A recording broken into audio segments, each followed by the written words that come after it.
Este programa é uma produção independente. Todo conteúdo veiculado é de inteira responsabilidade de seus produtores e idealizadores.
Boa tarde, senhoras e senhores. Está começando mais um programa José Inácio Falou.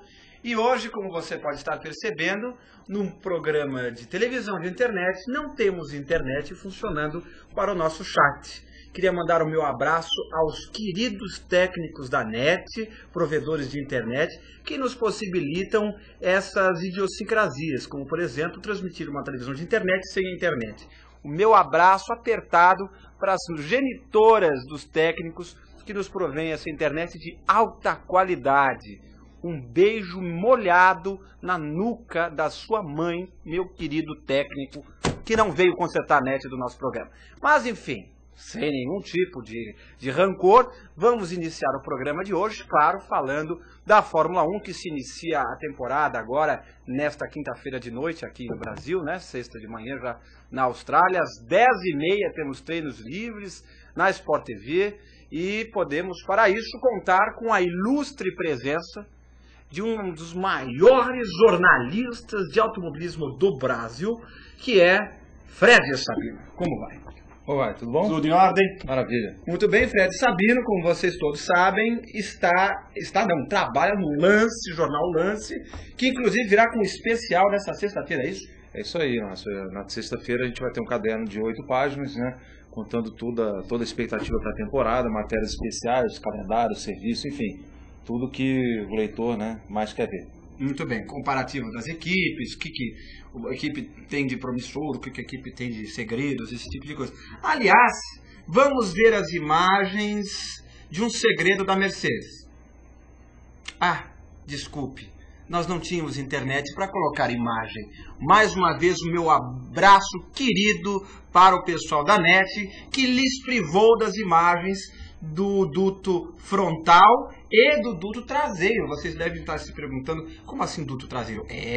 Há rumores de que a Mercedes está com um duto na asa traseira. E eu tinha as imagens desse famigerado duto, ou pelo menos daquilo que se especula que seja o duto. Mas, mais uma vez, estamos sem isso. Então, meu abraço ao pessoal da NET. Voltando aqui à questão, Fred, há quanto tempo que você é jornalista? Olha, esse ano de 2012 são 11 anos de carreira e vou completar 10 anos de Lance agora em outubro, né? Passei por diversas partes da redação, desde o site, do qual fui editor por 2 anos e meio, e desde 2009 na função de editor de motor, do núcleo motor do Diário Lance. Entendi. E como começou? E por que você escolheu ou foi parar, enfim, não saiu da parte de motor, da parte de automobilismo? O que lhe atraiu nessa área? Na verdade, é uma área que eu sempre gostei muito desde pequeno, acompanhava as corridas, né? Desde pequeno, sempre comprei muitas revistas, livros, enfim, e sempre me interessou muito. E o jornalismo em si também foi uma área que me interessou bastante desde a infância. E agora, né, como eu falei, desde 2009, consegui convergir essas duas paixões, né, o jornalismo e o automobilismo, e estou trabalhando nessa área, já vamos completar 3 anos aí. Maravilha. E vamos abrir as perguntas. Infelizmente, não temos o chat, graças a já sabe, aquela gente querida e maldita da NET, mas podemos tentar uma gambiarra podemos tentar fazer perguntas pelo Twitter. Então vocês que me seguem no Twitter, no @InácioF1, mandem as suas perguntas, uma vez que o chat está com problemas. Quer dizer, vocês podem até estar acessando o chat daí, mas nós aqui não temos esse computador hoje, tem uma função meramente figurativa. Olha só, ele está fechado, eu posso até desplugar a energia, porque ela não se faz necessária. Se necessário, seria bater com isso na cabeça dos provedores de internet que impedem o funcionamento desse programa. Então mandem as suas perguntas por aqui, para o Fred Sabino e para nós todos respondermos.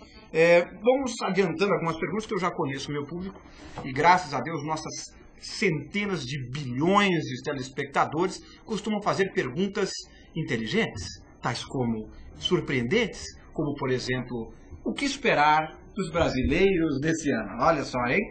Aposto que ele nunca tinha se preparado para essa pergunta. Não, ninguém tem perguntado isso. Eu tenho certeza que não. É muito esdrúxulo. Muitas perguntas, normalmente as pessoas acabam perguntando sobre hortaliças, né? Sobre aracnídeos, mas... Ou internet, né?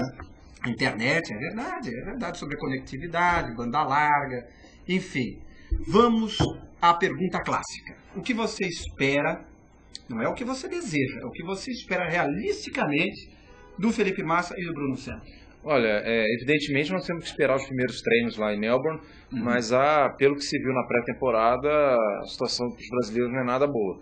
A Ferrari enfrentou muitas dificuldades para entender o funcionamento da F2012, tanto Massa como Alonso tiveram aí essa dificuldade, embora eles tenham conseguido exterminar aquele problema do aquecimento dos pneus, mas a verdade é que eles não conseguiram ainda extrair a performance do carro e principalmente entender como esse carro funciona. Portanto, não acredito que a Ferrari deva brigar pelas vitórias nesse princípio de temporada, embora é uma equipe com muitos recursos, todo mundo sabe, né, a maior equipe da Fórmula 1 com maior orçamento, é perfeitamente possível que ela reaja ao longo do ano, mas certamente esse início vai comprometer irremediavelmente aí o restante da temporada. Já em relação ao Bruno, a Williams parece ter melhorado alguma coisa em relação ao ano passado. Que não é lá muito difícil, né? Que piorar é impossível, né? Que nem aquele deputado, né? Pior que tá, não fica, né? A gente não... Mas o Bruno deve ficar ali no pelotão intermediário.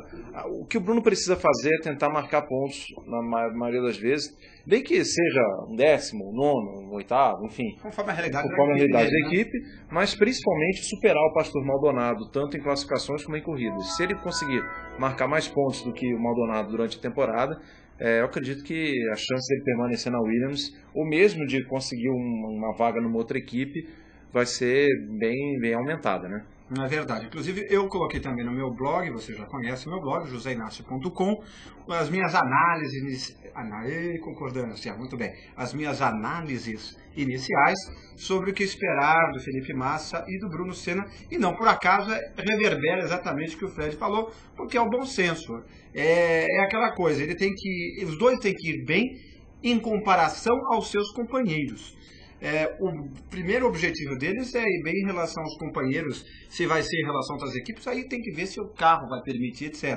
Mas o Felipe Massa tem que reduzir substancialmente a distância que ele tem apresentado do Fernando Alonso, sobretudo em ritmo de corrida, e o Bruno Senna tem que superar o Maldonado o maior número de vezes, não sempre. Não estou dizendo não sempre, porque claro, se puder superar sempre seria ótimo, mas nem sempre, porque isso não é realístico, você imaginar que vai nadar de braçada em cima do Pastor Maldonado, que é um piloto rápido, ainda que seja um pouco heterogênea as suas participações, o seu desempenho. Tem corrida que ele larga muito bem, por exemplo, Mônaco do ano passado, mas tem outros que ele larga em 18º, então, enfim, tem que ver se o Bruno consegue se destacar, porque exatamente como o Felipe Massa, ele não tem contrato para o ano que vem. Nem o Felipe Massa, nem o Bruno Senna tem contrato para 2013. Só que o Felipe Massa ainda tem a favor dele o fato de ter corrido, ele saindo da Ferrari, né? Dele ter corrido 8 anos numa equipe grande. E isso vale. Uma equipe pelotão intermediário acha que essa experiência é valiosa. Então ajuda a vender o peixe dele. O Bruno, não. Então é desempenho puro que vai contar esse ano. Lembrando que ele tem a desvantagem, ele e Bruno Senna, de ter que ceder o carro dele em 15 treinos livres para o Valtteri Bottas, né? O contrato do Bottas exige, e o Bruno Senna aceitou, porque senão ele não ia fechar o contrato, que em 15 primeiros treinos livres de sexta-feira, aquele treino de 1h30 que tem de manhã nas sextas-feiras, ele vai ter que emprestar o carro para o reserva da Williams. Isso significa uma perda enorme? Não, não significa. Mas é 1h30 para ele conhecer o carro, enquanto o companheiro dele já vai estar com 1h30 de vantagem em relação a isso. Então, é mais um desafio a ele superar esse ano, né? Mas a maior desvantagem nesse sentido é que o Valtteri Bottas ele é apadrinhado pelo Wolff, né, da própria Williams. Wolff, é meio que um consenso que o Bottas deve ser titular no ano que vem. Então, mais do que nunca, é uma briga do Bruno com o Maldonado, não só no aspecto financeiro, a gente sabe que os dois levam grandes patrocinadores, mas como você falou, em desempenho. Quem vencer essa disputa no desempenho provavelmente vai permanecer na equipe. E o Bruno, mesmo que ele supere o Maldonado e porventura acabe perdendo essa vaga por questões financeiras, a gente sabe que o governo da Venezuela, né, 34 milhões de libras, estimativas, né? Mas o Bruno, se fizer bem o filme dele, ele pode tentar uma vaga na outra equipe. Mas eu acho que o Bruno tem tudo para conseguir pelo menos superar o Maldonado. Lá na frente a gente vai ver se esse desempenho realmente, como a gente espera, vai ser fundamental ou se o Maldonado vai abrir o cofre como tem feito nos últimos anos. Isso se o Generalíssimo não bater as botas antes e com isso, de repente, mudar um pouco o panorama com a Williams. Ok, eles têm um contrato de 5 anos com a Williams, mas vamos lembrar o seguinte. Primeiro, o contrato de 5 anos da PDVSA com a Williams é da patrocinadora PDVSA, não é do Pastor Maldonado. Então, entre aspas, se, por exemplo, o Maldonado for uma desgraça esse ano, eles podem, em comum acordo, achar outro piloto, provavelmente venezuelano também. Mas o fato é o seguinte, se cair o presidente lá, e aqui a gente só está cabendo no campo de especulação, porque a gente não sabe a realidade do estado de saúde do Chaves, pode ser que o novo presidente queira rever, sobretudo se for um presidente de oposição. Talvez ele queira rever esse contrato de patrocínio com o Williams, e aí... Tanto que você citou essa coisa de troca de governo, a gente sabe bem que a Petrobras ela mudou os rumos, né, da sua participação no automobilismo, depois que teve a troca do governo, né, do Lula para Dilma, né? Inclusive isso afetou a questão de patrocínio, enfim, afetou negociações para futuro retorno da própria Petrobras, que passou a obrigar que houvesse um trabalho técnico em conjunto com o patrocínio, enquanto antes no governo do Lula era mais uma coisa de patrocínio, mas enfim, é uma coisa que também precisa ser considerada nesse contexto. É verdade. Outra pergunta que eu teria para fazer para você é o seguinte, pelo que você acompanhou da pré-temporada, etc., você acha que o componente de desgaste de pneu continua sendo um dos grandes diferenciais desse ano, porque a Pirelli disse que queria corrigir um pouco isso, né? Na verdade, o desgaste sempre é um problema, mas só que a Pirelli ela fez pneus menos discrepantes. Só que no frigir dos ovos, né, para usar um termo bem popular, quem desgastar mais rapidamente os pneus na corrida vai estar lascado. Porque vai ter que parar, vai ter que trocar mais vezes, enfim, vai perder desempenho. Vai perder desempenho, essa perda de desempenho pode ser decisiva, enfim. Mas é fato que não vai ter aquela coisa de 4 paradas, como a gente viu em algumas corridas do ano passado. Mas é fato que quem conseguir tratar melhor os pneus, digamos assim, vai estar em vantagem nessa temporada. É verdade. Aliás, sobre isso, o Gary Anderson, que é um ex-projetista de Fórmula 1, hoje comentarista da BBC, se me falha a memória, ele disse que o grande calcanhar de Aquiles da Ferrari nova é o desgaste de pneus no stint longo, no trecho longo de simulação de corrida. Então, em classificação, talvez a Ferrari não vá tão mal. Eles consigam classificar o carro deles entre os 10 primeiros com certa tranquilidade. Mas, segundo o Gary Anderson observou nos testes de Barcelona e Jerez, a perda de desempenho dos pneus da Ferrari é muito rápida. Então, depois de 3, 4 voltas, o carro, sobretudo nos compostos mais macios, os carros da Ferrari começam a perder desempenho e velocidade e tempo de volta, enfim, muito mais rapidamente do que a concorrência. Em resumo, é um problema exatamente oposto da temporada passada, que a Ferrari tinha problemas seríssimos durante as classificações, né? Inclusive, em algumas corridas, por exemplo, em Suzuka, o Alonso teve um excelente desempenho durante a corrida, ao ponto de atacar o Button no fim da prova, e até o Alonso ganhou na Inglaterra, enfim, tudo bem que foi uma corrida com chuva, foram algumas corridas o Alonso conseguiu atacar muito na corrida em virtude do pneu da Ferrari tratar bem os pneus. Só que o quanto que isso prejudica a classificação, né? Que não chegava na temperatura ideal, aquela coisa toda. O problema parece ser exatamente o oposto. Atacaram o problema e com remédio ele apresentou o efeito colateral. Foi muito forte, exatamente. Isso porque eles contrataram o Hirohito lá, que era o técnico-chefe da Bridgestone, né? Dos anos passados, e nisso ele, em tese, deve ajudar a Ferrari a entender melhor isso. E ainda falando sobre a Ferrari, vocês acompanharam no blog, vocês acompanharam no Twitter, enfim, na internet como um todo, que a Ferrari estaria fazendo um modelo B do carro deles, mas pelo que eu conversei com um engenheiro brasileiro que trabalha numa equipe de Fórmula 1, pelo que eu entendi, esse carro, se estrear, vai ser só depois que eles voltarem para a Europa. Porque demora, quando eu digo um carro B, não é um carro completamente diferente. Por exemplo, uma das coisas que pode mudar é o escapamento traseiro, que eles ficaram tentando várias alternativas. Mas não seria um carro radicalmente diferente, nossa, é um outro carro. Mas o fato é que mesmo ele não sendo tão radicalmente diferente, no visual, claro que os resultados espero que seja, senão eles não vão ter justificado esse carro novo, teoricamente só vai estrear depois do GP de Barcelona, quando eles voltam para cá, não é isso? Em Barcelona, eles vão testar o carro em em Mugello, nos testes coletivos de Mugello. Essa é a informação. E falando ainda de consumo de pneus, já que se levantou a lebre, a revista Automotor und Sport e a Bild, mas o jornal Bild é menos confiável, mas a revista Automotor und Sport é mais confiável. Eles falaram que a Mercedes pode ser a grande surpresa desse início de temporada, exatamente pelo ótimo ritmo que eles apresentaram em stints mais longos, com pneus que duravam mais e que mantinham bons tempos, mais tempo. Eles conseguiram, por exemplo, fazer trechos de corrida, de simulação, mais sólidos e mais rápidos do que o da Red Bull. Só que não vamos nos esquecer que eles estavam testando a 10, 15 graus. E agora, na Austrália, daqui para frente, é 25, 30, né? E é bom lembrar que a Red Bull teve problemas aí com suas atualizações, levadas para terceira bateria de testes. Então, na primeira e na segunda, a Red Bull foi soberano, né? Ao lado da McLaren. Mas é fato que a Mercedes tende a fazer um campeonato melhor que dos anos anteriores. Inclusive o problema de desgaste de pneu era um problema que o próprio Schumacher vinha enfrentando nos anos anteriores aí, nessa sua volta à Fórmula 1. Em várias corridas ele até tinha um desempenho razoável, mas perdia muito no final das provas, porque o estilo de pilotagem dele, sempre você sabe muito bem, que sacrificava muitos pneus traseiros. Né? Ele gosta de carro traseiro, né? Inclusive ele deu uma manifestação ontem, ou saiu hoje, mas enfim, que se não fosse a limitação de testes da Fórmula 1, ele provavelmente não voltaria. Exatamente porque hoje, como não tem tantos testes durante o ano, ele pode se dedicar mais à família e era isso uma coisa muito importante para ele.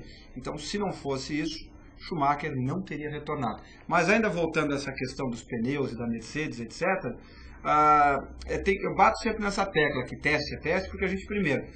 são outras pistas. Barcelona vai ser a única pista que eles vão repetir em relação aos que eles testaram. Jerez, por exemplo, não serve de referência.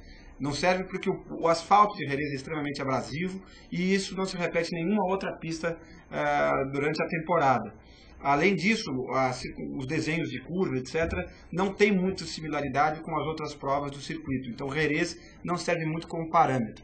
Já Barcelona serve, etc., se bem que, como a gente sabe também, Barcelona, os tempos de teste também não querem dizer tanto. Primeiro que teste não quer dizer tanto tempo de volta, pelas todas aquelas variáveis que eu já expliquei aqui. Tanque cheio, tanque vazio, pneu novo, pneu velho, pneu macio, pneu duro, setup de corrida, setup de classificação, quer dizer, é o mesmo setup, mas no sentido você pode estar usando asa móvel numa e na outra não está usando, simulando uma corrida, enfim, são várias as variáveis. Mas a questão principal é que a temperatura dos testes de inverno, como o próprio nome já diz, inverno, costuma ser muito diferente da encontrada durante a temporada, e com isso o comportamento do pneu é outro. Vamos lembrar que no ano passado a Williams foi muito bem nos testes de inverno, e aí quando começou a temporada foi aquela desgraça que a gente já viu, né? E tem um outro fator também que é importante, é que em Barcelona particularmente venta muito, o vento muda muito de direção. Da manhã para tarde. Da manhã para tarde, velocidade, direção, e isso é um fator que influencia muito o desempenho dos carros em Barcelona. E quanto ao Williams, a gente lembra também que teve aquela história do assoalho, né, que tanto o Rubinho falou no ano passado, que a equipe não fez o carro de uma certa altura que na realidade estava irregular o carro. Eles não sabiam, descobriram depois. Mais baixo e mais baixo. E aí comprometeu completamente a questão. Que erro crasso, né? Enfim, vamos ver se já tem perguntas aqui. Vamos ver. Primeiro vamos ver se a internet nos dá a graça de funcionar, porque eu estou com 3G. E como vocês sabem, o 3G do Brasil é aquela maravilha, não é? É uma velocidade estupenda e a ponto de não ter nenhuma mensagem aparecendo. Viva o Brasil! Então vamos continuar com as perguntas de cabeça. Vamos fazer o seguinte, vamos lembrar o seguinte, agora sobre a Fórmula 1. Depois a gente vai falar de Fórmula Indy, a gente vai falar das 500 milhas de Daytona que ele cobriu in loco lá em Daytona, que deve ter sido uma experiência fantástica. Mas ainda para fechar um pouco a página da Fórmula 1, você sabe que no fim desse ano, muitas equipes podem mudar de pilotos, porque vários pilotos têm contrato vencendo esse ano. A saber, Massa, Weber, Hamilton, os dois da Mercedes, os dois da Force India, os dois da Sauber, embora... os dois da Sauber, talvez o Sérgio Pérez nem fique, se ele for para a Ferrari, por exemplo, enfim. Os dois da Sauber, os dois da Toro Rosso, também em tese, eles devem continuar, mas o contrato é só para esse ano. Quem mais? A Force India, já falei, os dois também não têm contrato para o fim do ano. A verdade é que vai ser uma realidade um tanto diferente em relação aos anos anteriores, que a gente tem uma continuidade, né? Você que a Red Bull, a Ferrari, a Mercedes, a McLaren, elas estão praticamente com os mesmos pilotos já há alguns anos. É verdade. E quanto que no ano que vem a gente vai ter uma reviravolta aí bem grande. Lógico que é muito cedo para dizer, até porque depende dos resultados da temporada, né? Mas não duvido que haja uma grande dança nas cadeiras aí no ano que vem. Já tem gente, inclusive, especulando que o Hamilton iria para a Red Bull, o que eu acho improvável, mas não impossível, né? Mas eu acho improvável, até pelas declarações da equipe Red Bull, dizendo que não veria o Hamilton lá dentro, exatamente porque eles têm dois novatos de muito potencial na Toro Rosso. Pode ser discurso. A própria Red Bull ela tem uma política de valorizar os pilotos da casa, né, que são do programa da própria Red Bull. Tanto que se a gente pegar, quando ela começou tinha o David Coulthard e tinha o Scott Speed, ou o Vitaton Liuzzi, que eram já do programa. E depois contrataram o Klein, e depois o Mark Webber, que foi contratado como um piloto experiente. E depois, se você ver, o Webber está na equipe desde 2007 até agora, vai para sua 6ª temporada. E o segundo piloto da Red Bull sempre foi alguém oriundo do programa. No caso, quem se destacou mais foi o Vettel, né? Impressionante a carreira dele. Nós tivemos aí na própria Toro Rosso um revezamento, mas sempre de pilotos formados, vamos dizer assim, na Red Bull. Então seria uma mudança até de política da Red Bull contratar o Hamilton, o que eu não acredito, já que o Hamilton é aquela coisa, é um grande piloto, é veloz, arrojado, mas ele vem o pacote completo, né? As bobagens, os problemas da temporada. Ele até no fim da temporada passada deu uma reagida, mas é lógico que vamos esperar. O Hamilton é sempre uma incógnita, aquele envelope que você não sabe o que tem dentro. Né? E é aquela coisa também, né? Eu duvido que o Vettel, ele renovou o contrato dele no fim do ano, né? Eu duvido que no contrato do Vettel não tenha uma cláusulazinha que ele possa falar, não, isso daqui eu não quero. Eu acho improvável. A gente sabe que no automobilismo tem isso, né? Tem, o Senna mesmo barrou... Quem foi Derek Warwick quando ele estava na Lotus, enfim. Então não seria a primeira nem a última vez que isso aconteceria. E também não faz sentido para o Hamilton ir para a Red Bull se ele tem todo o equipamento da McLaren também que funciona. A Red Bull funciona em torno do Vettel e por mais que a gente não seja tão assumido como na Ferrari é em torno do Alonso, mas funciona um pouco mais em torno do Vettel. Na verdade, que no ano passado, na verdade, no ano passado o Hamilton jogou a temporada no lixo, com tantos erros, enfim. Se eu tivesse feito que você pegar o número de vitórias é o mesmo do Button, foram 3 vitórias para cada um. Só que o Button com muito mais inteligência, muito mais solidez durante as corridas, né, ele engoliu o Hamilton. Tanto que se pegar treino classificatórios, o Hamilton deu um banho no Button, mas chegava na corrida, o Button atropelava. Porque ele também não se metia. Ele era muito cerebral, ele é ainda muito cerebral. E o Hamilton, se a gente for pensar, ele era passional e muitas vezes se meteu em várias batidas, em várias divididas. Desnecessárias, exatamente. Que diga o Felipe Massa, que também se meteu com algumas delas com ele. Bom, infelizmente eu não estou conseguindo receber as perguntas de vocês aqui. Se vocês quiserem mandar no Twitter, @InácioF1, mande, porque aqui, como eu já falei, estamos sem computador, sem internet. Mais uma vez, mandando um abraço para a nossa querida operadora NET, que nos possibilita situações bizarras, como uma televisão de internet e não ter internet. Então, meu abraço à NET. Vamos continuando. A pergunta agora é Fórmula Indy. Como é que você viu esses testes de pré-temporada que estavam acontecendo na Fórmula Indy, que ainda acontecem hoje, quarta-feira? São os 2 dias que está tendo em Bárbara, Penske inclusive na frente, ontem e hoje. Chuva nos 2 dias, ou pista úmida, pelo menos grande parte dela. Mas como é que você está vendo esse início de temporada da Fórmula Indy, que promete, ou não? A verdade é que todas as equipes partiram do zero com um novo carro. E os motores Chevrolet, né, e Honda pareceram muito equilibrados, assim, os novos motores turbo, né? Para quem não sabe, a Fórmula Indy está voltando a ter motores turbo nessa temporada. Como os motores estão muito parecidos e o carro é igual, as equipes partiram mais ou menos de uma mesma base. E o que a gente viu foi, de novo, o domínio de Penske e Ganassi, que são as equipes com mais estrutura. Mas um equilíbrio muito grande na tabela de tempos, né? Não tem assim, uma predominância absurda, né? Como a gente vai ter muito mais corridas esse ano em circuitos mistos e de rua do que em ovais, vão ser apenas 4 ovais nessa temporada, é uma pré-temporada que a gente pode tirar uma conclusão um pouco melhor, até porque, como os carros são iguais, você não tem muito o que esconder de jogo, enfim. Então a tendência é realmente Penske e Ganassi estar ali. Mas a KV do Rubinho e do Tony mostrou uma solidez muito grande nesses testes, né? Dizer que vão brigar pelo título já é um pouco otimista demais, mas dado o equilíbrio da categoria e as variáveis que a gente sabe que tem muitas bandeiras amarelas, acidentes, enfim. Eu acho que o KV pode fazer um bom papel, ganhar até algumas corridas, né, é possível, mas eu acredito que Penske e Ganassi vão novamente disputar o campeonato. Né? Vão para as cabeças. O que você achou dos novos carros da Fórmula Indy? Pelo que eu entendi, os grandes diferenciais desses novos carros, além do motor novo, que agora antes eram V8, agora serão V6 2.4 turbo, por coincidência também é 2.4 motor da Fórmula Indy, só que não é V6, é V8 e não é turbo, enfim, a coincidência é só na litragem. Mas que tem os motores turbo e, sobretudo, que teriam maiores proteções para o piloto, tanto no próprio cockpit como na questão da decolagem, né? Os carros parecem ser bem mais seguros. Esse, sem dúvida, o grande calcanhar de Aquiles da Indy nos últimos tempos. O acidente do Dan Weldon terminou com uma morte, mas mas só que se a gente pegar os anos anteriores desse chassi da Lara, houve inúmeras outras capotagens. Se a gente lembrar, o Paul Dana foi um acidente mais teoricamente normal, que ele bateu de frente, mas se pegar o Kenny Brack, sofreu um acidente terrível. Até o Mario Andretti, lembra? Naquele teste, deu um looping, assim. O próprio Franchitti chegou a decolar, enfim, era um chassi que tinha essa tendência. E principalmente pelo contato, né, das rodas, né, que para o circuito oval de tanta velocidade, né, a gente sabe que é um absurdo. Então, acho que a Indy já deveria ter mudado há algum tempo, mas enfim, antes tarde do que nunca.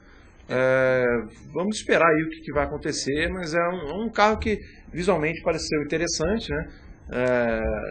Não parece ser uma ruptura tão grande, né, como no projeto inicial parecia ser, né? Mas, enfim, vamos aguardar. Eu acho que definitivamente é um ano para a Indy se reencontrar, já que diante de tantos acidentes, problemas até questões desportivas mesmo, aquela relargada na chuva. Relargado também em fila dupla. Esse tipo de coisa. Eu acho que é um ano para a Indy se reencontrar, e nada melhor do que o piloto do calibre do Rubinho para estar lá. Fora outros que são tecnicamente muito bons, Franchitti, Dixon, Tony ali, o Will Power, sabe, Ryan Hunter Race, vários pilotos que por acaso são as maiores equipes. Né? Exatamente.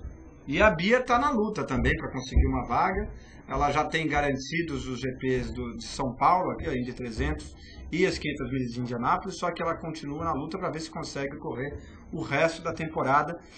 entenda-se na luta, patrocínio, né? Porque vagas até 2, 3 disponíveis, mas a questão é patrocínio, como é a sina de todo piloto brasileiro. Como você imagina a temporada do Rubinho, do Tony e do Hélio? Lembrando que, a exceção do Tony, que agora renovou por 2 anos, os dois também só têm contrato por esse ano, tanto o Hélio quanto o Rubinho, né? O Rubinho, ele, apesar de estar bem empolgado com essa tentativa de Fórmula Indy, ele deixa transparecer no ar que ainda quer voltar para a Fórmula 1 e disputar a sua 20ª temporada. Então, o Rubinho, falar de futuro do Rubinho ainda é muito cedo. Você acha viável isso? Você acha que uma boa temporada, não estou dizendo o título, mas uma boa temporada, em se tratando de uma equipe que não é grande e tal, pode de alguma maneira beneficiá-lo? Eu acho que não é nem questão de ele fazer uma boa ou má temporada, eu acho que é questão de abrir uma vaga, uma vaga competitiva. Por exemplo, Mas vaga é o que não vai faltar no fim do ano, a questão é... Qual vaga, né? Não só qual vaga, mas as vagas que vão estar abertas vão ser 2 tipos de vagas na Fórmula 1 ano que vem. Vamos falar bem claramente. As das equipes grandes, que vão querer pilotos que estão em ascensão ou que já estão no top, e aí o Barrichello, eu acho que não se configura nessa situação, porque eles querem pilotos jovens, que eles possam apostar daqui para frente, etc.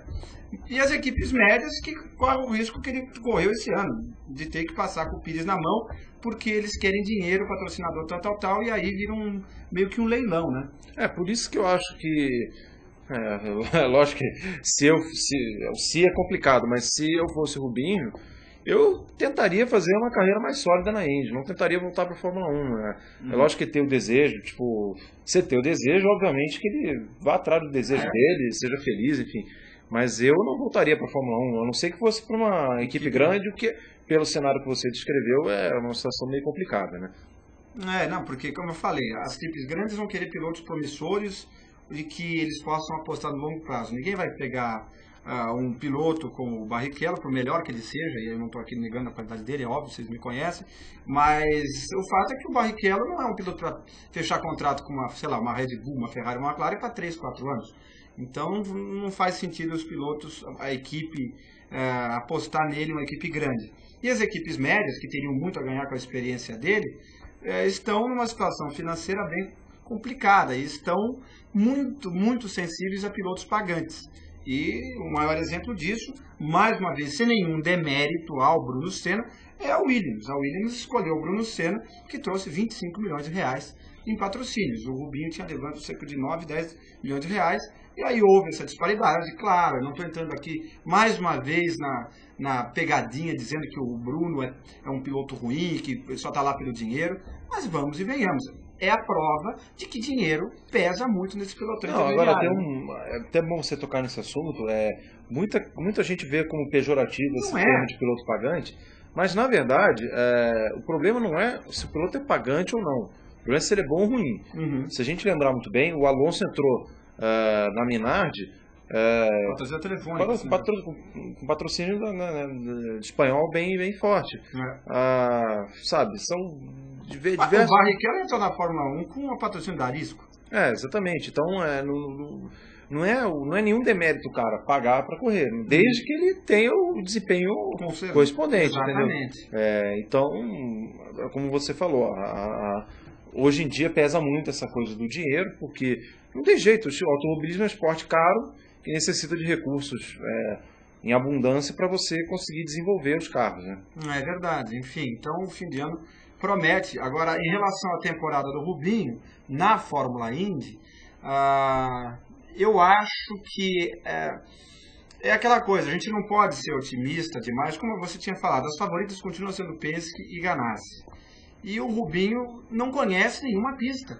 Ele vai correr pela primeira vez em 90, tirando o Sonoma, que tem GP de Sonoma. Tem Sonoma. É a única pista que ele já correu com carro. O resto ele não conhece nenhuma. E outra, nunca andou em oval. Ele vai estrear apenas em Indianápolis no oval. Que tal? Primeira corrida em oval da história da vida dele, já é direto a 500 milhas de Indianápolis. Que é uma corrida toda típica, né? Totalmente, demora 1 semana, 2 semanas de preparação, etc. A vantagem, entre aspas, dele é que ele vai ter o Rookie, o Day lá, que é o treino dos novatos, que não vai mudar da água para o vinho, a experiência dele, e ele deve testar antes um pouco das 500 milhas no circuito do Texas, circuito oval, para já pegar um pouco a mão da coisa. Mas é novato. Então não tem como esperar uma temporada brilhante dele. Muita gente compara ao tempo do Nigel Mansell, só que o Mansell estreou em 93, primeiro que era ainda mais competitiva a Fórmula Indy naquele época, o auge da Fórmula Indy. E segundo que ele estreou naquele ano numa equipe que era grande, que era a Newman Haas. A Newman Haas naquela época era equipe top, equipe grande. Então não é o caso do Rubinho, ele está entrando numa equipe média, ascendente, mas média.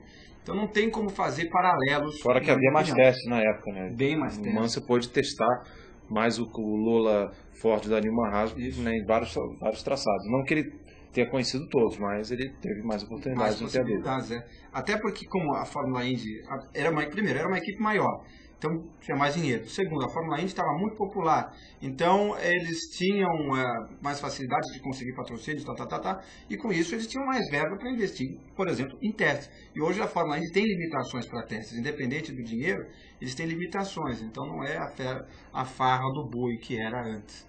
O Elinho, que eu tinha levantado para você a pergunta, é o seguinte: esse é o último ano dele de contrato com a Penske, quer dizer, ano passado era, ele renovou esse ano. E então eu imagino que seja meio que um ano probatório para ele. Ele tem que mostrar aquele Elinho que ganhava 500 milhas de Indianápolis, etc, para continuar na Penske. Ou você acha que a vida dele já está mais ou menos tranquila por lá? Não, tranquila nunca está, né? Porque a gente nunca sabe o que passa na cabeça do dirigente, né? Mas o Elinho teve uma temporada do ano passado bem atípica, porque ele sofreu acidente nas 4 primeiras corridas e foi envolvido, né, em acidentes ou teve culpa, enfim. E aí ele já começou com um déficit muito grande. Então, quando você começa o campeonato com um déficit muito grande, você perde confiança, enfim, acaba não brigando pelas primeiras posições. Na fase final ele já começou a subir ao pódio de novo, mas aí é aquela coisa, o Will Power estava na briga pelo título, já, enfim, a equipe concentra, né, no trabalho do Power, mas eu acho que ali tem tudo para pelo menos fazer uma temporada melhor do que a do ano passado. Também o famoso piorar no pior que tá não dá. Pior que tá não dá. Como diria o Tiririca, pior que tá não fica, não é isso? Pior que tá não fica. Enfim. Além disso, vamos falar também do Tony Kanaan. Tony Kanaan, agora pela primeira vez com tranquilidade nos últimos anos, fechou um contrato de longo prazo com a Caveiro Racing. Diz que tem o maior desafio da carreira dele até hoje, que é correr contra um piloto do calibre do Rubinho na mesma equipe, então a comparação será direta. Claro que ele tem a favor dele o fato de ser veterano, conhecer as pistas, etc e tal, mas sabe do calibre do Rubinho. Como é que você imagina a temporada do Tony para esse ano? Lembrando que ano passado ele teve uma ótima temporada, chegou em 5º lugar no campeonato.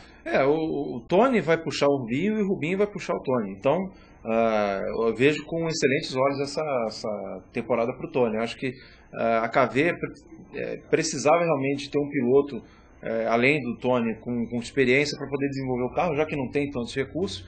Então, quanto maior a qualidade do piloto, melhor o desenvolvimento. Então, acho que os dois vão puxar a equipe para cima e cada um vai puxar o outro. Então, o Tony ficou numa excelente 5ª posição no ano passado. Eu acho que, não sei se dá para repetir ou ser melhor ou pior, é muito cedo para dizer, mas que o horizonte parece ser muito positivo para o Tony, parece. E as pessoas podem dizer, mas ele ficou mal colocado nos testes. É bom lembrar que ele teve problema no carro, então por isso que ele também ficou lá atrás, né? E não só isso, mas o próprio Tony e o Rubinho falaram que o Rubinho ficou responsável para treinar com pneus novos e menos combustível. E o Tony ficou responsável por andar com os pneus velhos, fazer stints com pneus velhos, como seria na corrida, porque na corrida você não tem pneu novo o tempo inteiro, e com mais peso. Então, por isso que também explica um pouco a disparidade de tempos entre o Rubinho e o Tony, que são da mesma equipe. Agora, só fazendo um arremate sobre a Fórmula Indy, eu conversei com o Ernesto Viso, conversei por escrito, né, que eu telefonei para ele, mas enfim, conversei com ele e ele falou que o carro desse ano é muito mais rápido em curvas de alta em relação ao carro do ano passado. Então, tanto prova disso é que os tempos dos testes desse ano foram 2, 3 segundos mais rápidos do que a pole do ano passado em Sonoma. Por exemplo, 3 não digo, mas 2 segundos mais rápido do que a pole de Sonoma do carro do ano passado.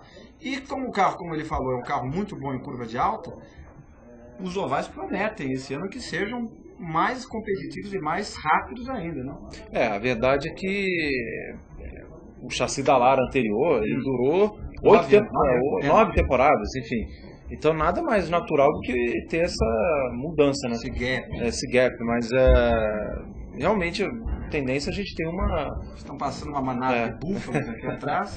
Muito bem, continuando. Mas eu acredito que a gente tem corridas bem competitivas, assim. Acho que é bem interessante esse novo chassi. É uma evolução, é natural que haja evolução. Mas vamos ver o quanto que isso vai se traduzir em acidentes, enfim, disputas. Em realidade, exatamente. E lembrando que a Dallara declarou que não vai fazer os kits aerodinâmicos para o ano que vem. Ano que vem, na verdade ia já para ser desse ano. A Fórmula Indy é o seguinte, o carro é esse que vocês viram, mas a asa dianteira, a asa traseira e formato da carenagem perto dos pneus traseiros e em cima poderiam ser alterados. Você podia comprar kits aerodinâmicos da Lotus, da Dallara e de uma outra que eu não vou lembrar agora, acho que era a Delta Wing, que fez o carro, aquele carro meio flechado. Se não me engano, iam ter 3 fornecedores desses kits aerodinâmicos. Esses kits aerodinâmicos foram adiados para o ano que vem, porque são caros, custam $75 mil cada kit, e as equipes ainda estão tendo que comprar os carros desse ano, então seria muito investimento para um ano só, e as equipes não poderiam arcar com isso, então foi adiado para o ano que vem. E a Dallara já avisou que não vai participar desses kits aerodinâmicos do ano que vem. Eles vão se concentrar em fazer os carros desse ano e os kits normais, porque o carro que você viu nos testes até agora é o carro preparado para circuito misto. Ainda o kit especial asa traseira e asa dianteira para circuitos ovais, que eles também estão correndo atrás de preparar para as 500 milhas de Indianápolis.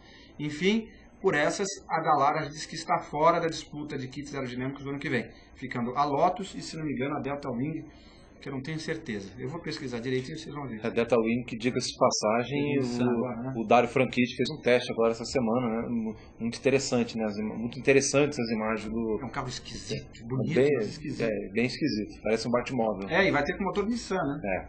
Vai sair com motor 3 litros da Nissan. Vamos ver como é que ele vai se comportar, né? Porque aquele carro é esquisito. A traseira dele é larga e a frente é estreitinha. Temos imagens? Eu esqueci. Não temos internet. Então não temos imagem. O meu abraço a todas as genitoras dos técnicos da NET que fizeram esse favor para vocês e para mim. Muito bem, agora vamos falar de Daytona. Você esteve nas 500 milhas de Daytona, que teve aquele acidente pavoroso do Montoya, teve a chuva que adiou por 24 horas. Conta como é que foi, como é que é cobrir um evento desse. Olha, primeiro que realmente dá para dizer com tranquilidade que foi o evento mais legal que eu já tive presente. Assim, já tive presente a corrida de Fórmula 1 no Brasil e na Europa, na Índia, aqui em São Paulo, Fórmula Super League, Fórmula Truck, Stock Car um monte de vezes.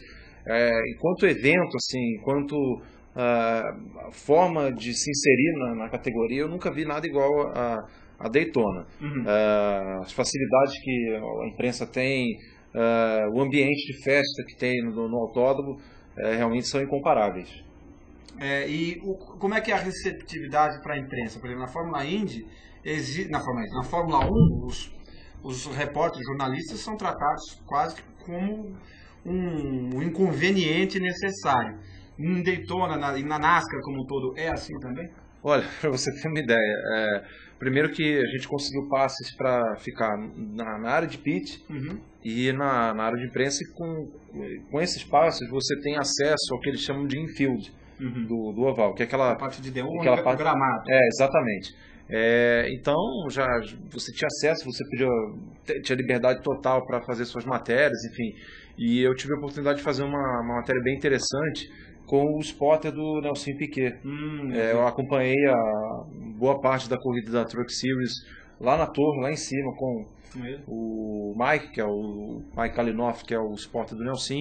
Então, você realmente você conversa com vamos dizer, o pessoal de imprensa, né, da NASCAR, e você tem acesso. Logicamente, você não vai falar com o cara o tempo todo, o dia inteiro, mas só que você se você deseja fazer alguma matéria, você é tratado de uma forma que eles querem te ajudar a fazer aquilo, porque eles têm um profissionalismo muito grande. Você não é um inconveniente, você é um veículo para... Você consegue se inserir no evento, isso que é o bacana da NASCAR, e você consegue trabalhar numa boa, você consegue fazer as matérias direitinho, E, inclusive, tem um negócio muito interessante. A sala de imprensa tem dois, vamos dizer, uma sala bem grande, como uma redação mesmo de jornal.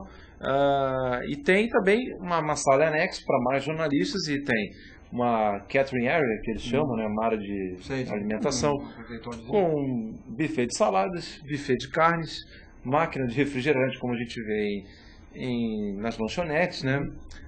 Máquina de pipoca. Puxa. E tem aí não. Embora tenha um stand de uma famosa marca de cerveja lá, bem próximo da sala de imprensa. E, mais interessante, tem uma mesa, duas cadeiras dessas anatômicas que há duas mulheres fazendo massagem anti-estresse nos jornalistas. Isso tudo inteiramente de graça. Que beleza. E só esclarecendo, o que é o spotter que você acompanha, o spotter do Nelson, para talvez algumas pessoas ainda não saibam, o que é o spotter? Olha, o spotter é uma pessoa que fica no ponto mais alto do circuito oval, com visão total, 100% do traçado, e fica o tempo todo no rádio com o piloto orientando sobre o posicionamento. É um item, vamos dizer, obrigatório de segurança até da categoria. O spotter fica com um binóculo observando a prova e, inclusive, ele tem um botão no binóculo que aciona o rádio e ele fica o tempo todo olhando a corrida. Então, que legal, binóculo especial. Exatamente. Então ele fala para baixo, para cima, do lado de fora, do lado de dentro, cuidado, enfim. Palavras bem... Se tem acidente, ele já avisa. Tipo, o cara pode exatamente. O acidente é atrás dele, só que daqui a 30 segundos ele vai estar no lugar do acidente. Exatamente. Então, o piloto fica informado o tempo todo sobre o que acontece na pista. É um item de segurança de tal ponto que, se houver um problema técnico no rádio com o spotter, o piloto tem que entrar no box para que esse problema seja solucionado. Ele não pode prosseguir. Olha, então, quando você diz que é obrigatório, é literalmente obrigatório, não é obrigatório no sentido que sem ele você vai ficar prejudicado. É obrigatório que sem ele você não pode correr. Não pode correr. Literalmente. Bom, eu imagino que o spotter também tem, em todas as categorias de oval. Tem de Fórmula Indy também? Tem de Fórmula Indy também. Mas em circuito misto também tem? Não, porque o circuito misto, ele não tem uma visão Tirando Interlagos, não tem essa visão, exatamente. O circuito oval, inclusive eu estive lá em Daytona, o ponto fica a mais ou menos 40 metros de altura. Então, o spotter realmente, eu posicionado lá, eu pude observar 100% do traçado. Então, com o binóculo ele consegue observar. E é bem interessante, porque tem spotter que fala muito, tem spotter que fala só o necessário, tem piloto que não gosta do spotter, fale muito, tira a concentração, tem piloto que... os pilotos mais experientes da Sprint Cup, por exemplo, já estão acostumados com isso. Então, é muito interessante, é um ponto muito interessante da NASCAR. E, tirando isso, como é que foi o adiamento da corrida de um dia para o outro, a chuva? Como é que estava o espírito das pessoas lá? O pessoal ficou pé da vida ou existia uma compreensão maior? Como é que é o evento de adiar uma corrida da magnitude das 500 milhas de Daytona para os americanos? Olha, quem foi acampar, a maioria do povo que estava no infield, que tinha seus trailers, enfim... Coisa que não existe no Brasil? Coisa que não existe no Brasil. Teve de se retirar porque tinha outras coisas para fazer. Afinal, na segunda-feira é dia de trabalho. Exato. Então, tinha gente que... Eu entrevistei um cara que veio de Atlanta percorreu mais de 700 quilômetros para poder acionar, que teve que voltar. Enfim, mas agora, a pessoal de arquibancada... vamos dizer que o anel, né, como a gente diz no futebol, da arquibancada, estava com 90% da lotação. Tinha mais de 150 mil pessoas na segunda-feira à noite vendo a corrida. Agora, à noite, né? E agora o infield estava realmente vazio. Entendi. Então dava para você andar bastante lá. Não, mas é até triste, né? Não, mas assim, de qualquer maneira foi uma presença maciça, né? Se a gente para pensar que uma corrida na segunda-feira à noite teve 150 mil pessoas, extremamente expressivo, né? Realmente. Que diga-se aqui no Brasil que não existe muito isso. Aliás, é curioso, a categoria que tem mais público no Brasil é a Fórmula Truck. Que tem um pouco disso, né? Desse pessoal esse espírito que vai de caminhão para acompanhar.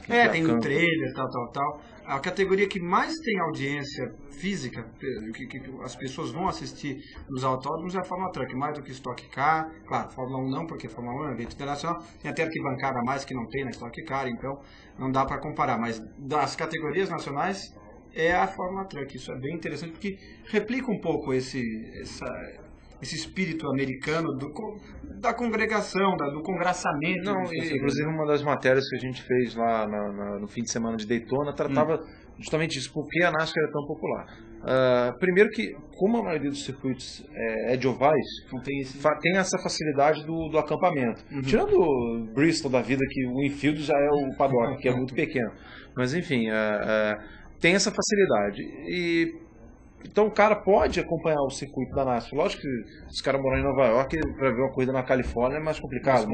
Mas enfim, ele tem essa facilidade. E principalmente o fato do carro da NASCAR ainda ser muito mecânico. A injeção eletrônica começou esse ano. Exatamente. E tem um outro fator que é muito importante. O óleo que é usado na NASCAR é o mesmo, exatamente o mesmo que o cara compra para o seu carro. O combustível é o mesmo, pneu não, mas o fabricante tem. Então, é um carro muito mecânico, as peças são as mesmas. Então tem aquela coisa do americano do it yourself. E o motor? O motor é aquele motor de competição mesmo. Sim, mas é um só fornecedor como a Stock Car ou tem os outros vários? Não, tem Toyota, tem Chevrolet, tem Ford. Sim, porque aqui, por exemplo, na Stock Car, a gente tem os carros da Chevrolet, a gente tem os carros da Peugeot, só que os dois andam com motor Chevrolet. Não, mas na verdade é uma bolha. Sim. Só que é a bolha e o motor é desenvolvido pela JF, da família Jafone. Sim.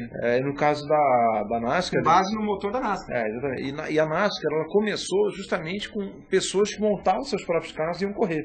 E a NASCAR serviu justamente para organizar, para pegar os recursos, entendeu? Colocar ordem na casa. Isso e é uma tradição que se passa realmente de pai para filho, para neto, geração por geração. Então isso é muito interessante.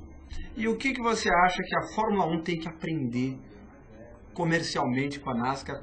Porque um dos riscos que está acontecendo na Fórmula 1, e pesquisas internacionais estariam apontando isso, é o envelhecimento do seu público. As gerações mais novas, a molecada de hoje em dia, não tem mais o mesmo espírito, o mesmo entusiasmo, o mesmo interesse, e não digo só no Brasil, é mundial, na Inglaterra, na Europa como um todo, não tem o mesmo interesse pela Fórmula 1 como tinha antigamente. O que você acha que a Fórmula 1 podia beber da fonte da NASCAR para funcionar? Lembrando, olha só que interessante, que a NASCAR, sendo uma categoria nacional americana, fatura 3 vezes mais do que a Fórmula 1, que é um campeonato mundial. O que mostra que a NASCAR tem muito a ensinar. O problema da Fórmula 1 é simplesmente porque que virou muito mais um negócio do que um esporte. A NASCAR, apesar de faturar mais e de ser comercialmente muito bem resolvida, preserva o lado esportivo. Você vê, o regulamento é o mesmo praticamente. Tirando o playoff que foi introduzido há poucos anos, os carros são mecânicos ainda. Keep it simple. Exatamente. Então a NASCAR preserva os valores, assim. A Fórmula 1 virou uma coisa muito de negócio. Os pilotos são cada vez mais inatingíveis, digamos assim. Sim, enquanto na NASCAR você cruza com alguém no paddock, você tira, sabe? E assim, tá tudo muito caro. A Fórmula 1 está indo cada vez mais para os mercados asiáticos, em que você valoriza o cara que, vamos dizer, da parte corporativa e não o cara do público. O público da Fórmula 1 é europeu, não adianta. E se a Fórmula 1 está saindo da Europa, obviamente ela vai perder o seu público. Então, você não tem mais os circuitos tradicionais em que as pessoas iam com tradição para assistir. A verdade é que a Fórmula 1 serve para uns poucos ganharem dinheiro, em cima das equipes, enfim, da promoção que é, e perde completamente seu caráter. Então esse é o problema da Fórmula 1. E a NASCAR tem ensinado nesse sentido de manter uma coisa simples, sem ser simplória, e manter o acesso. E outra coisa que a NASCAR tem, que é muito interessante, é que você tem uma vendagem de produtos dos pilotos e equipes muito maior do que da Fórmula 1. E é um custo que não é tão exorbitante. Você não precisa comprar uma jaqueta de R$700. A jaqueta deles custa R$200 e é muito boa. E não só isso, mas, por exemplo, tirando em uma ou outra loja aqui no Brasil, onde você vê material de Fórmula 1 à venda? Você não vê. Você tem que comprar na internet e aí você gasta uma grana muito grande. Paga um imposto enorme em cima disso. Então é proibitivo. Você acaba não se empolgando, você público acaba não se empolgando para isso. Bom, nosso programa já está terminando, são 2h54. Eu gostaria de primeiro que você dissesse o seu site, o seu blog, o seu Twitter, as formas de contato com você. Olha, primeiro a gente tem o Twitter, né, Fred_Sabino, Fred_Sabino. A gente tem o blog no Lancenet, basta acessar a página de blogs do Lancenet e clicar e dar uma olhada lá. Tem seção de interatividade, você pode mandar a sua mensagem, e tem o e-mail do Lance, Fred S de Sabino, fredes@lancenet.com.br. Sempre aberto aí a sugestões, críticas, enfim, tudo que o leitor quiser opinar sobre a cobertura do lance no automobilismo. Lembrando, mais uma vez, que nessa sexta-feira sai o caderno especial do Lance sobre a Fórmula 1. Fórmula 1 estreia esse fim de semana, e daqui a uma semana, e depois do que vai estrear a Fórmula 1, daqui a outra semana, não é isso? Nós teremos no mesmo dia Fórmula 1 e Indy Stock Car. Caramba, só isso. Enfim, vai ser uma prato semana cheio, né? Algo me disse que eu não vou viajar nesse fim de semana. E assim, também convidando o público a acompanhar a cobertura do lance durante a temporada, tempo real de todas as provas. A gente tem o nosso correspondente Luiz Fernando Ramos em todas as etapas, né? E com matérias especiais também durante a temporada, entrevistas exclusivas. E a gente aqui editando o material todo que vai nas páginas do Lance e do Lancenet. Maravilha. Muito bem, gente. Infelizmente, como vocês viram, hoje nós não tivemos nosso chat interativo, graças à incompetência da NET, graças aos malditos setores técnicos da NET que nos ceifaram a comunicabilidade. Então eu gostaria de rogar a minha praga profunda para essa gente e que essa gente tenha cancro. Muito bem. Agora, quanto a vocês, meus queridos do público, um abraço festivo. Muito obrigado pela presença de vocês. Mandem as perguntas que vocês não conseguiram ver respondidas no meu Twitter, o @InácioF1. Eu acho que ninguém conseguiu mandar pergunta no chat, poucas pessoas conseguiram mandar aqui no Twitter, então eu não sei até que ponto sequer essa transmissão está sendo boa, mas de qualquer maneira o grosso da transmissão vai ser no rerun do meu blog. Então mandem as suas perguntas aqui no Twitter, o @InácioF1, ou no meu blog, joseinácio.com. Além de vocês, por favor, curtam a página do blog lá no Facebook. Coloque lá no Facebook, blog José Inácio Falou, e curta a página, que lá tem tudo sobre o blog. Tudo que eu escrevo no blog eu atualizo lá no Facebook, e sempre estou no Twitter, @InácioF1. Foi um prazer enorme recebê-lo aqui. Pena que hoje não tivemos nossa infraestrutura em seu apogeu, o que normalmente acontece, uma vez que somos uma televisão enorme, com centenas de milhares de empregados que funcionam e orbitam em torno desse programa, que é a joia da coroa da All TV, não é mesmo? Então, muito obrigado, e nos vemos semana que vem, comentando já o GP da Austrália, que acontece nesse fim de semana, e antevendo já o GP seguinte, que é o de... não me lembro. Malásia. Que é o da Malásia, que já é emendado.